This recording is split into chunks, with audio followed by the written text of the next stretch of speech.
basa-basi. Kita ngomongin soal awet muda. Memang dari tadi kalau misalkan kita ngikutin pembicaraan dari awal sampai akhir, dari kedua bintang tamu saya tidak ada hal spesifik yang mereka lakukan. Misalkan dengan sengaja makan buah-buahan harus kuantitanya sampai 2 kilo biar awet muda. Jadi apa yang dilakukan itu memang hal-hal yang sangat sederhana banget.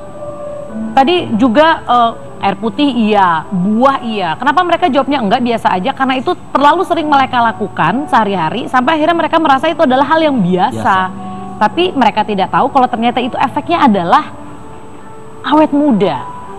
Sekarang kita kalau ngomongin soal tidur, aku dapat ilmu baru di sini. Kita pikirkan selama ini yang penting tidur 8 jam. Kalau kita tidur jam 3, ya udah bangunnya nanti jam 11 siang. Tapi ternyata nggak gitu cara mainnya ya. Berarti kalau bilang kalau mau sehat dan awet muda tidur yang cukup, itu salah dong? Nggak titik di situ. Nggak titik. Iya. Jadi tidur yang cukup dan di waktu yang tepat. Di waktu yang tepat. Kalau saya istilahin beauty sleep ya. Beauty sleep. Jadi nggak cuman tidur aja, jadi nggak dari kualitas, kuantitas, tapi juga jamnya. Jadi memang yang di jam yang tepat sehingga merangsang hormon yang bikin awet muda. Contohnya tadi growth hormone, kemudian hormon tidur itu namanya melatonin. Melatonin itu selain dia sebagai kita tidur lelap gitu, dia juga sebagai antioksidan. Tahu antioksidan nggak? Iya tahu. Apa dok? Namanya tahu. Anti penuaan bukan? Coba tanya Syarul, tahu apa? Jadi tidak bisa diganti oleh antioksidan yang itu kan banyak di apotik gitu kan? Dijual antioksidan. Jadi untuk nangkal radikal bebas.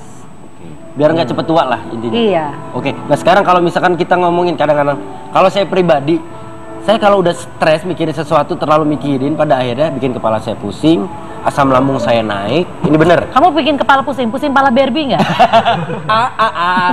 Tapi maksud saya, stres mempengaruhi nggak sih sama kualitas hidup, apalagi dari segi usia? Sangat mempengaruhi. Kalau saya lihat tadi kan dari dua orang ini, dari tadi kan Cipan nanya terus kenapa kok mereka nggak merasa melakukan sesuatu. Iya, mereka tapi bisa Nah, justru kalau saya lihat kuncinya mereka itu bisa mengatur stresnya dengan baik. Ada orang kan yang sangat aware dengan penampilannya. Wah, kusut dikit nggak boleh. Ada jelek dikit nggak boleh. Kalau ini kan have fun aja. Jadi dijalanin, enjoy aja, senang aja. Nah, itu salah satu cara kita mengatur stres kita. Nah, stress management itu salah satu kunci kita ingin awet muda. Ada stress management di situ yang warna hijau, di kelopak hijau.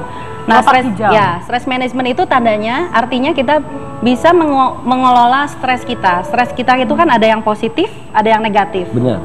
Positif itu misalnya kayak Mas Wendy kalau ingin ngejar target sesuatu itu kan positif. Tapi kalau misalnya aduh saya ada kerut, aduh saya jadi tua nih, nah itu kan negatif. Nah, kalau kita bisa mengelola itu salah satu cara kita awet muda. Tapi sebenarnya sih yang paling penting itu apa ya, kita harus selalu menyikapi segala sesuatu dengan senyuman ya. Jadi berarti happy ya memang. Ya, jadi masalah sebesar apapun ya hidup itu masalah. Kalau nggak ada masalah namanya mati gitu kan. Udah bukan hidup lagi. Jadi pada saat emang aku stres dengan misalnya kerjaan di kantor gitu atau apapun ya, sebisa mungkin aku ya udah keluarnya dengan senyuman, tidak menularkan stres aku kepada orang lain. Dan itu akhirnya ngaruh juga sebagai stimulasi untuk buat terapi diri sendiri, akhirnya juga jadinya lebih happy gitu. Tapi kadang-kadang ada orang yang akhirnya senyum-senyum akhirnya karena stres dia senyum-senyum sendiri akhirnya. Itu juga tidak berguna seperti itu. Opsi yang agak-agak sulit ya, stres senyum bagus, positif. Stres senyum-senyum sendiri terus di jalan teriak-teriak. Nah, Ibu terserah mau milih yang mana, Bu? Kadang-kadang kan memang sulit, tapi balik lagi kalau gua pribadi sih ngeliatnya bahwa memang dua bintang tamu kita ini mindsetnya luar biasa. Mindsetnya mereka tidak terlalu memikirkan A, I, U, E, O. Jadi mereka ngejalaninnya udah jalanin aja. Jadi kalau kita mau tanya sampai mati pun mereka nggak akan bisa jawab kenapa.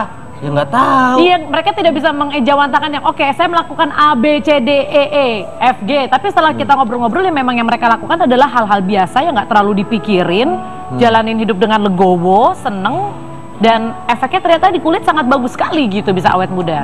Sebenarnya Cipan lebih tepatnya bukan jalanin begitu aja, enggak ya, enggak kayak air mengalir juga. Ini ada poin yang orange, attitude and belief. Jadi sikap dan kepercayaan kita. Jadi pikiran kita positif, contohnya tadi kayak Mas Syahrul, kalau misalnya ada masalah tapi tidak dianggap sebagai masalah, tapi misalnya dianggap sebagai tantangan contohnya. Kemudian ajaran agama kita juga itu menentukan bagaimana kita memandang hidup kita ke depan kan. Jadi itu apa yang kita percayai, betul. Apa yang kita percaya akan merubah sikap kita. Contohnya kenapa Mas Syahrul senangnya makan buah? Kenapa Tante juga makan buah? Kenapa nggak milih yang itu? Iya. Dengan sendirinya si sikap itu akan berubah. Dia tahu, badan kita tahu, oh badan saya akan memilih yang sehat. Tanpa disadari. Iya, itu akan jadi sikap. Makanya kenapa kunci pertama kalau kita ingin awet muda tuh harus ubah gaya hidup. Gaya hidup kalau kita ubah itu akan jadi kebiasaan, akan jadi sikap gitu. Oke, tapi mungkin gini, masih susah buat ibu-ibu kayak ubah gaya hidup, kayak susah, jalan otomatisnya tuh belum ada. Iya. Coba kalau dikasih tahu makanan apa sih yang sebaiknya dipilih sama ibu-ibu supaya lebih awet muda? Kita sekarang usahakan kembali ke yang natural, ke raw food, jadi makanan mentah. Usahakan sesedikit mungkin diolah. Jadi misalnya kita jangan merebus terlalu lama atau menggoreng terlalu lama, itu merusak si zat-zat yang ada di dalam makanan kita. Jadi kalau kita doyan makan lalapan tuh bagus banget dong berarti ya? Bagus. Nah, cuman hati-hati ya. Hati-hatinya apa, Dok? Ya kan kemarin ada isu apel, bakteri. Nah, bagus ya, saya mau nanya gitu. gimana makan mentah-mentah nanti kalau udah banyak bakterinya gimana? Ya kita harus, ya jangan kayak kambing kali ya, tiap ada nemu apa langsung makan ya. Harus cuci dulu. Oke, sekarang kita kalau ngomongin masalah umur.